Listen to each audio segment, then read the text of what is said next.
Day, and we're talking again to Coach RReed, who is the head coach of the Tennessee State University football Tigers. Coach Reed, let's allow you over the the rest of this segment to talk about what you consider to be some of the challenges that you as a head coach feel that you face in dealing with the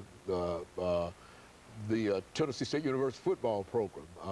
Some of the fans, some of the alumni, some of those fundraising, whatever you wish to deal with during this period, try to pull all of that information together for us. Well, first of all, I think that, you know, over the years, I've been a part of Tennessee State football for a long time.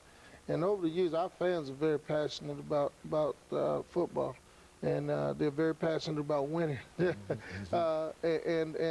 there's nothing wrong with that. But with winning comes the kind of support that you really need from your fan base. You know, oftentimes some of the challenges are fundraising. And, you know, we have an athletic budget that we use, but you have to understand that athletic budget encompasses travel, it encompasses recruiting, it encompasses scholarships, it encompasses room and board. So now when you start talking about, well, your recruiting budget, and sometimes you get kind of limited in some things that you can do for your team because the money just isn't there, and that's no fault of the universities, that's no fault of the coaching staff, but you know, that's where the fundraising becomes important. A lot of times you talk with the bigger schools and they say, well, you know, they can hire staff and they can name them in the same day and all this. Now we have to go through a process at the university when we're naming our staff. We have to interview a certain amount of people. We have to have a pool. We have to pick from those pools. It has to go to EEOC. And then you have to make recommendations. Then you have to interview 3 or 4 people from that file. So there's a lot of red tape that goes on that is just university policy. Whereas at University of Tennessee, or let's say Memphis, a lot of the coaches' salaries are going to come, University of Alabama, from outside sources. That's not university involved. So that's what explains all those. Right. They can bring guys in and say, hey, we're going to pay this guy, and it doesn't have anything university. It has to do with either the booster club or some kind of outside source that'll take care of that.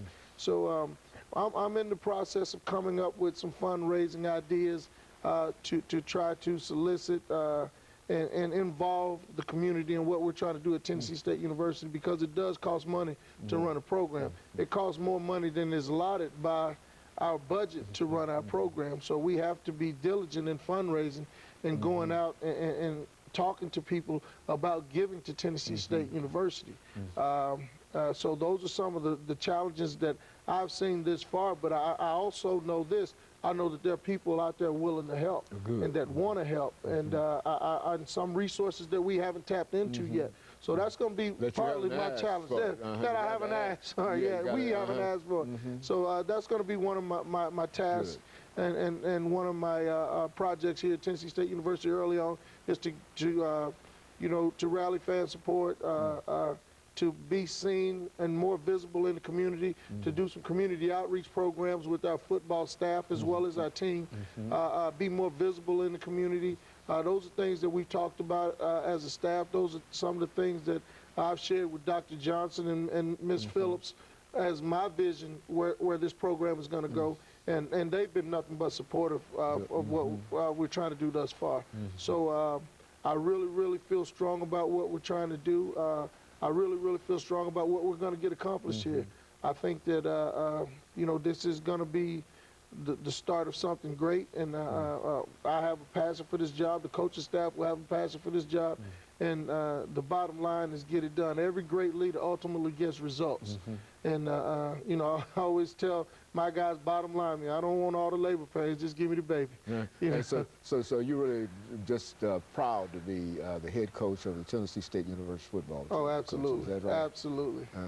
And it shows. It really shows. And I think that with some of the things that you are bringing to this program in terms of fundraising activities and et cetera, I think that will play a very important part for people to recognize that it is important that they support Tennessee State University, and that the state budget, the money from which we get the state funds, is really not hardly adequate in a real Right. sense for just educational things and et cetera, even though And you know, it's not, the fundraising isn't just for football. It's for the education of our student athletes. It's for summer school. It's to be able to enhance recruiting, to be able to branch out in some of the areas up north that we normally can't get to. Detroit, where we have a great fan alumni base up there. DC, where we have a great alumni base up there. So those are kind of areas that we're trying to get to, but we need funding and we need monies to be able to do that. So I'm not going to sit on my tail and wait for somebody to bring it to me. I'm going to go out and get it along with my staff. well, now, when you get ready to travel with your team, Coach, you got a large number of individuals, football teams themselves, you know, a large number of individuals.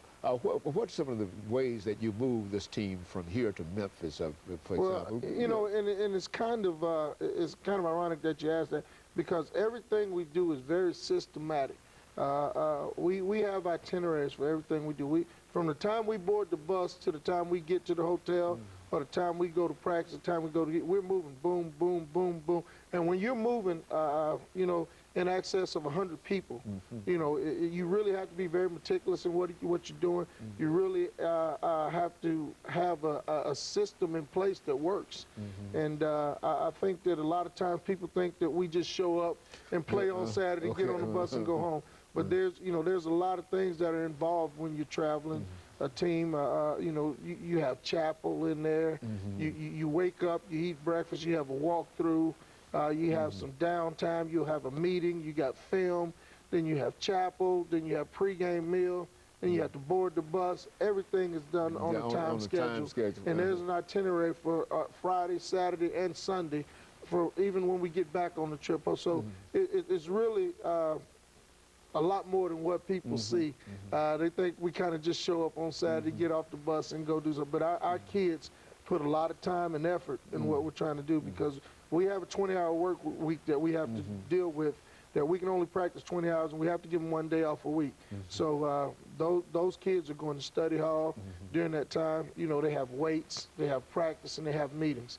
So it's not just an easy time, no, just rolling around. And people always ask me, say, athletes think they're special. I said they are, because you know, the regular student can, you know, wake up at noon, take a 1 o'clock class, and go from 1 to 6. Most athletes have to have 8 o'clock classes. You know, they have to get up, they have to go to class, because the classes have to be done by 2 o'clock so they can attend meetings, weights, football practice, and then training table, what we have for dinner that night. So, and study hall sometimes at night. So it's really systematic what they do. They are special kids, and you know, we try to treat them as such, but we also understand that there's a certain discipline that has to be involved in your program.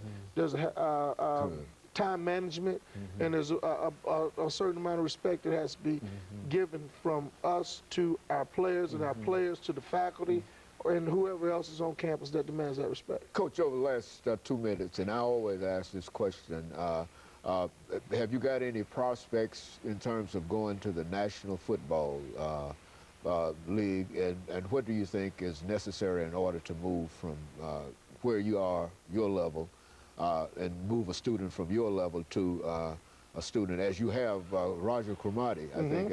Javars Williams. Can you tell people what is necessary in order to do that, for them to give some kind of I think that the facilities, we got a great indoor facility that's about to go up here at Tennessee State University in the next couple of months. But, you know, facilities, that's what kids look at. They're in the ESPN era these days. They see what's on TV. They want what's tangible to them. So when they see good things and nice things around campus, those are what draw student athletes to the campus. But we have to continue to do a good job of recruiting those athletes.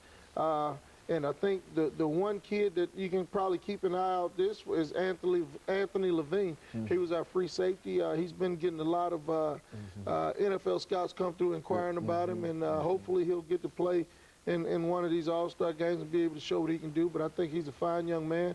He's going to graduate on time, and we're really, really proud of him. And we'll have several more over the next 2 years that I think we got a junior class that's going to be really good also. Okay, and very good. Coach, let me, we're near the end of the show for today, and let me thank you for coming by and giving us that very, very excellent information in reference to some of the prospects in reference to the team.